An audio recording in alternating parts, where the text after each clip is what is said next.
Hi friends, welcome back to Suha Yogesh vlogs. ಇವತ್ತು ನಾವು ಟೆಂಪಲ್ಗೆ ಹೋಗೋಣ ಅಂತ ಹೇಳ್ಬಿಟ್ಟು ಇಲ್ಲೇ ಬನಶಂಕರಿ ಅಮ್ಮನವರ ಟೆಂಪಲ್ಗೆ ಹೋಗಿ ಬಂದ್ವಿ.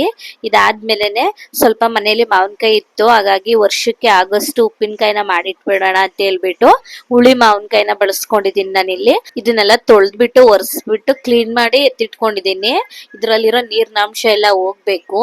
ಇದನ್ನ ಇವಾಗ ಒಂದು ಬಟ್ಟೆ ಮೇಲೆ ಹಾಕ್ಬಿಟ್ಟು ಸ್ವಲ್ಪ ಆರ್ಲಿಕ್ಕೆ ಬಿಟ್ಟಿದ್ದೆ. ಈ ಕಪ್ಪಲ್ಲಿ ನಾನು 2.5 ಕಪ್ ಆಗೋಷ್ಟು ಮಾವಿನಕಾಯಿನ ತಗೊಂಡಿದ್ದೆ.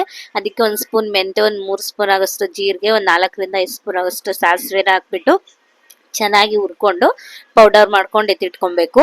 ಈಗ ಇದೇ ಕಡಾಯಿಗೆನೆ ನಾನು ಅರ್ಧ ಬೌಲ್ ಆಗೋಷ್ಟು ಎಣ್ಣೆನ ತಗೊಂಡು ಚೆನ್ನಾಗಿ ಕಾಯ್ಲಿಕ್ಕೆ ಇಟ್ಟಿದ್ದೀನಿ.